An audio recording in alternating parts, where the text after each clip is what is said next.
mwababyeyi mwe please natwe twagiye ntabwo ari ukuvuga ngo ntago dufite ababyeyi turabafite kandi badukunda cyane b'imfura ndetse b'imfura kurusha namwe niyenda mubuza abana banyu kugenda rero rekura umwana ntago buriya ntago umwana adakora icyaha cyangwa ngo akore amakosa kubera ko ngo ariko hari ababikora kubera ko bari ku gitsure cy'ababyeyi ariko yanahisemo kuba gito yaba gito atitaye ku babyeyi biwe rero mwababyeyi mwe please murekure abana murebe ibyo bazavamo ikinyejana turimo ntago ari cyo guhambira umwana ushobora kumuhambira ukaba uri kumubuza imigati so rero kujya muri ndi gukoresha imigani cyane sinzi impamvu biremewe bajya bavuga ngo umwana naririra urwembe uzarumuhe yego kumva arufashe turayafite ngubu niyo wembe ko na friend Miss Mulenge igisonga cya mbere ariko bayigarure please turubura amakamba niyenda abari inyuma yacu bashobora gukora ibyo nabo turabaje Miss Mulenge ni nziza icyambere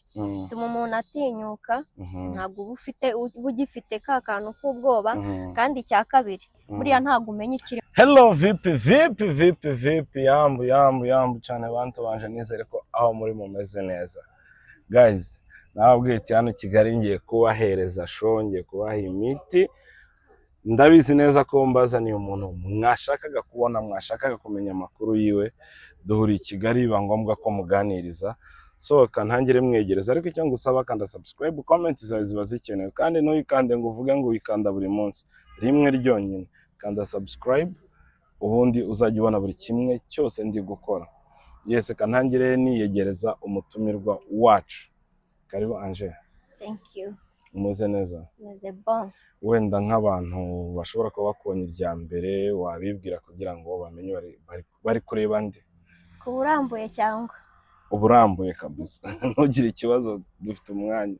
Nitwa Ingabire Angel ariko banzi ku mazina ya Miss Angel. Miss Angel komeza ubwo urarambuye aya ibindi ni ibanga.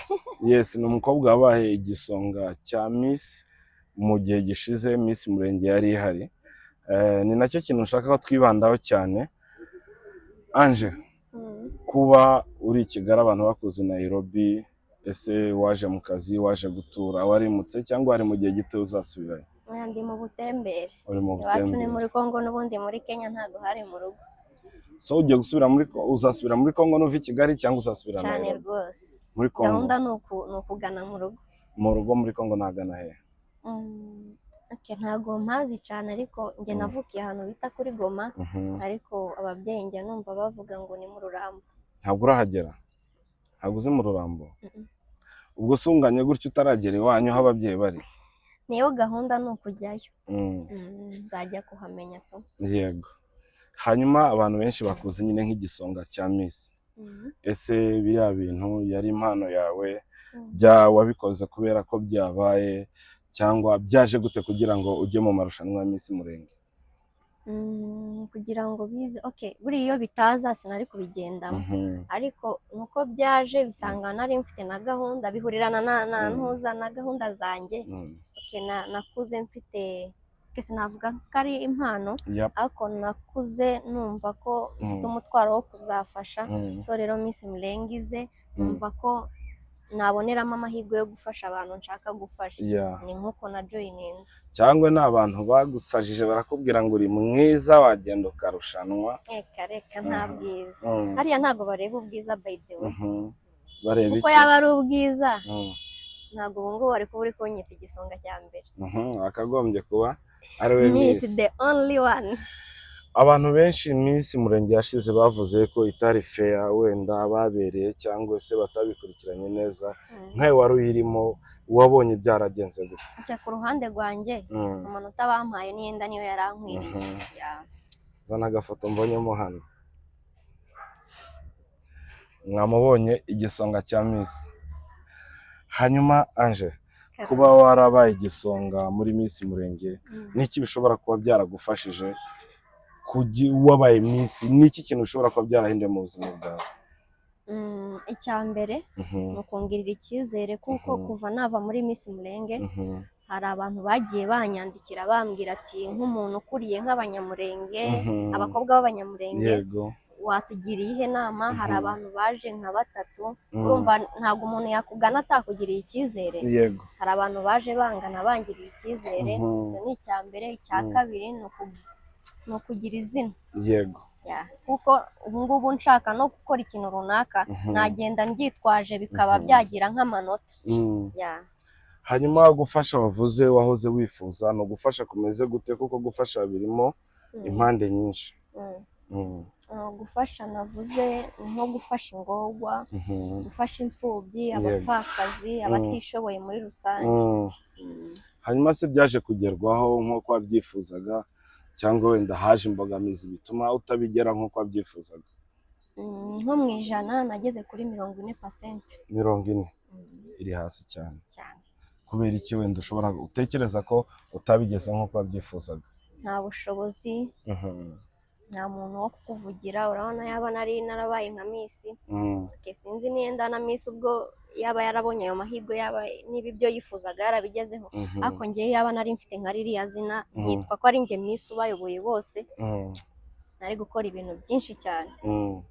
Hanyuma wenda imbogamizi ushobora kuba warahuye nazo nyuma umaze kuba Miss, nubwo harimo ibyiza ariko of course kuri isi tugira ibyiza n'ibibi, niki kintu gishobora kuba cyaraje nticyagushimisha?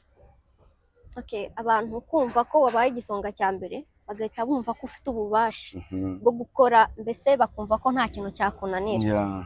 Kandi buriya ufite n'amafaranga menshi. Umuntu wese twahura ni wowe Miss igisonga cya mbere, yego amafaranga ari I was like amafaranga barayaguha. To be honest, ari amafaranga nayamaranye iminsi 3. 130 nabimaranye iminsi 3. Iyo ni miliyoni na magana y'amanyarwanda, sibyo? Ni gute iminsi 3? Wakoresheje iki ku buryo amara iminsi mike bingana gutyo? Ajyacu umugani mu kinyamurenge ngo ukuboko kw'ibumoso ntigutanga, ukw'iburyo ntikukabimenya. Nari mfite imigambi mu mutima wanjye, ntabwo nayigezeho yose, ariko nko mu ijana nk'uko nabivuze nageze kuri 40. So rero nafashe ayo mafaranga ngenda nkora tumwe mu twifuzo twanjye nari mfite nyine two gukemura. Nanjye ndikenura ku giti cyanjye sinabesha. Hari umuntu uzana akavuga ngo nafashije abantu ngo nsigara gutyo. No, nafashe ibihumbi 50 by'amanyakenya bishora mu byo nifuzaga gufasha abandi. Yego. Ayandi nanjye ndifasha kuko nanjye nari nkeneye ubufasha. Iyo ubonye izina ugomba kuba icyitegererezo mu bandi bakobwa cyangwa mu banyamurenge. Rero nanjye nari nshaka gusa neza kameme bavuge ati dore Miss wacu. Wenda tukiri kuri ibyo, utekereza ko ari iki Miss yakurushije kugira ngo abe Miss w'igisonga cye? Nta na kimwe. Bivuze rero baramubereye? Simbizi, sinavuga ngo baramwibiye cyangwa ntibamwibiye, ariko bajya haca umugani ngo nta nkumi yigaye. Ntabwo navuga ngo Miss arandusha ikintu runaka. Reka buri cyakurusha abamutoye nibo bakizi, sibyo? Maybe. Hanyuma wenda dusubiye nk'inyuma, uko gufasha kwawe kuba warabigezeho 40%, wacitse intege wumva ko ibyo bintu bivuyemo, cyangwa na n'ubu urumva anytime ugomba gufasha? Ntabwo nacitse intege. Icyo ntakora sinasubira muri Miss Mulenge, ariko gufasha ko ndacyakomeje. N'abazambona bakeneye ko bamfasha kugera kuri icyo nk'inzozi, I'm ready. Gufasha biracyandimo kugeza igihe nzasezera inose, ariko gusubira muri Miss Mulenge ntabwo nasubirayo. Already n'ubundi waranje gutorwa, ubuse wasubiramo kandi hari igihe naba nshaka kuba Miss. Birashoboka ko wasubiramo ukongera ugahatana indi nshuro ukaba Miss? Biba bifite amahirwe 5%, kandi urumva ako 5 sinajya kugahatanira. Hanyuma nyuma y'iyi Miss Mulenge yanyu ntabwo turongera kumva amakuru kwizongera cyangwa zitazongera? Ese bayitazongera ababitegura n'icyo bababwira? Ababitegura hari abana benshi bafite inzozi. Please Papa Legend abanyumva yongera yigarure, kandi n'abashaka kugenda nabo turabashigikiye. Miss Mulenge ni nziza. Icyambere tuma umuntu atinyuka, ntabwo uba ugifite ka kantu k'ubwoba, kandi icya kabiri buriya ntabwo umenya ikiri mu muntu, ariko iyo washize ibintu hasi uri umwana akagenda atora iki nibwo umenya ikimurimo. So rero hari abana benshi bafite inzozi zishobora kuvira muri Miss Mulenge. So rero bazayifungure yongere igaruke, tubashigikire. badushyigikire tunarubure n'amakamba kameme kabisa. Muracyafite? Turayafite ubu ngubu, niyo napfa bavuga ko napfuye ndi Miss Mulenge igisonga cya mbere, ariko bayigarure please, turubura amakamba niyenda abari inyuma yacu bashobora gukora ibyo tutakoze. Papa Legend rero uraba wumva yuko abantu bakeneye Miss Mulenge. Okay, si ntekereza ko yatinze cyane, ishobora kuba igihari kuba cyangwa se wenda itazahaba, ariko Papa Legend urumva yuko bikenewe. Hanyuma hari ukuntu wenda umuntu yabaye Miss, ntekereza ko uhura n'amakoro menshi, nimero nyinshi z'abatipe batereta. Ese icyo kintu cyaba cyarakubayeho cyangwa we ntabwo cyabaye? Ngitaha umunsi wa mbere nzi ngo banyambitse ikamba, yego, I find a missed call zigera nko ku 100. Wallahi z'abatipe batereta. Zirimo abantu benshi, ariko abenshi ni abatipe batereta. Gashyiremo bagukeneye batereta. Yego. Yes. Hanyuma wenda anje kuba nka Miss, utekereza ko ari iki bifasha ubwoko usibye gufasha abantu no kuba uri Miss?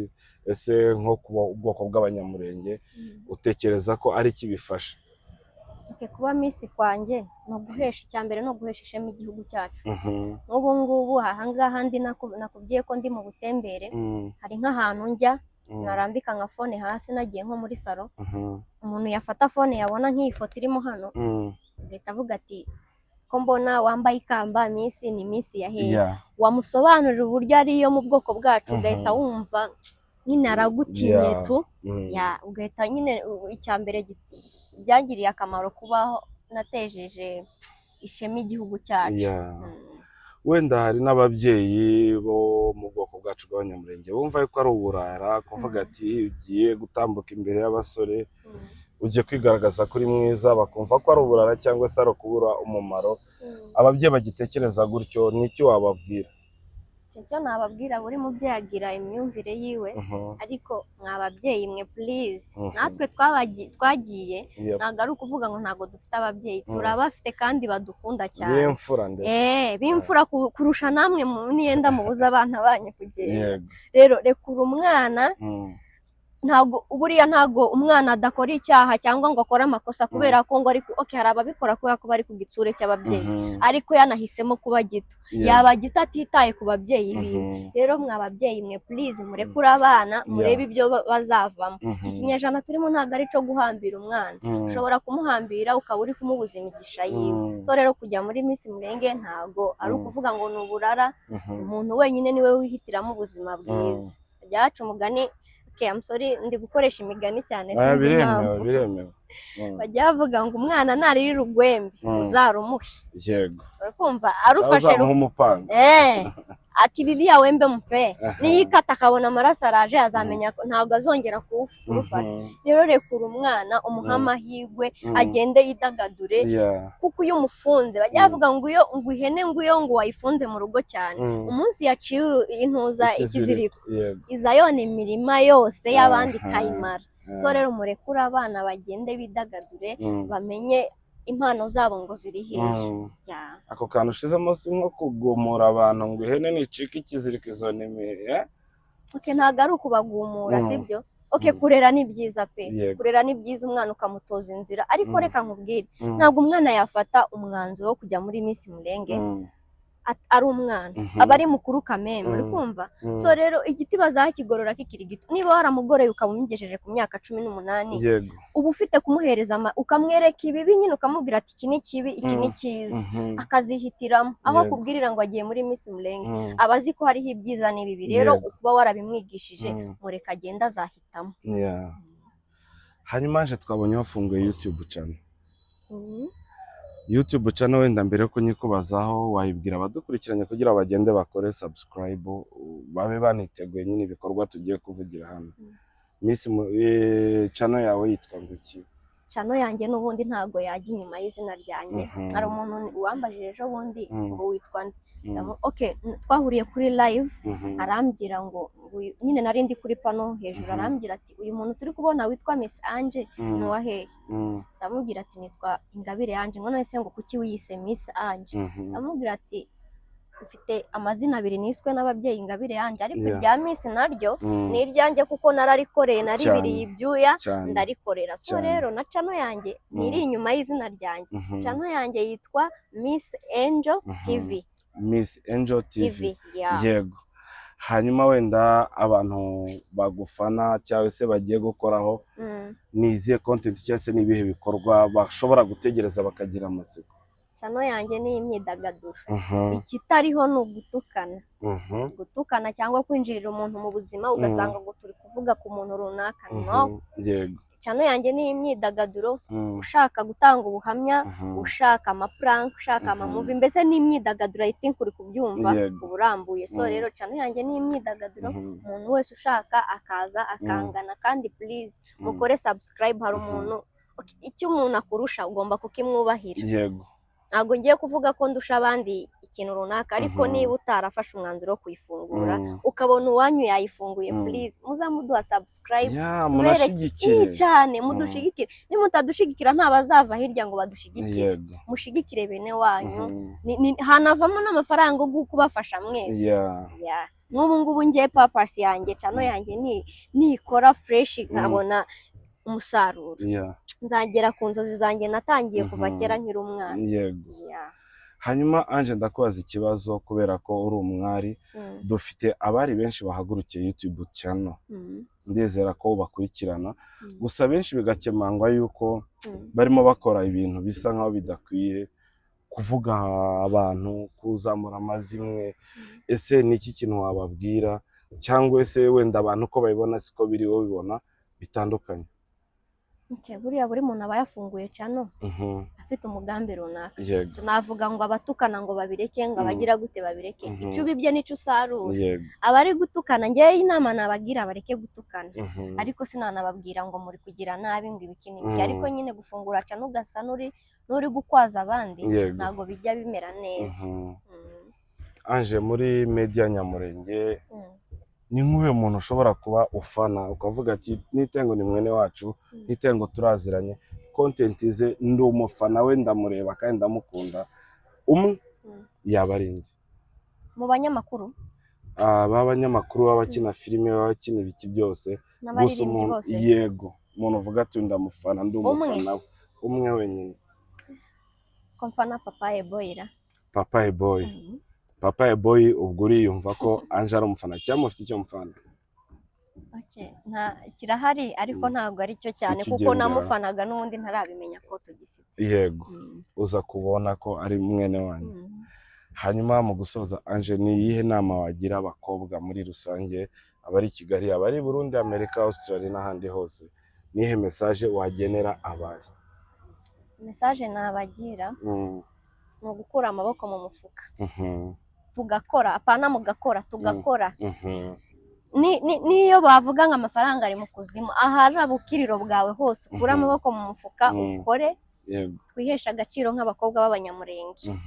Hari utuntu duhari biharaje two kuvuga abakobwa b'Abanyamurenge dutegeye kuba diaspora, turatunzwe. No way, tugomba gukura amaboko mu mufuka tugakora, ku buryo umutipe azajya aza kukuvugisha akavuga ati ntwaye 50, ngiye gushira mu yindi 50, bibe 100 twubake.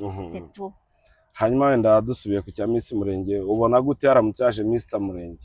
Mr Murenge so ubu bari hande ko dufite abahungu benshi beza. Hako n'abakobwa ni beza? Ni beza, hari abatsinze n'abatsinzwe, uri kumva? Ariko Mr yabije asinze. Ntaba bibwira Papa Legend, bibwire nimba kuko ubona bikenewe kandi bitanakenewe. Mr irakenewe pe, irakenewe. Tureba abahungu nabo, tureba abo bazatora, turebe n'ukuntu bazakora kameme. Ange, ndagushimiye ku mwanya wawe. Ndagushimiye cyane. Nibutsa abantu mugende kuri Miss Angel cyangwa se Miss Ange TV, mukore subscribe, mutegereze content z'ubwenge. Ndamwizeye ko azabagerera aho bataragera, sibyo? Reka ngushimire rero, reka nshimire abantu mudukurikiranye kuri Muto Manza. Turabakunda, ni Manza. Ibiganiro byanjye nakagaruka. Ciao ciao.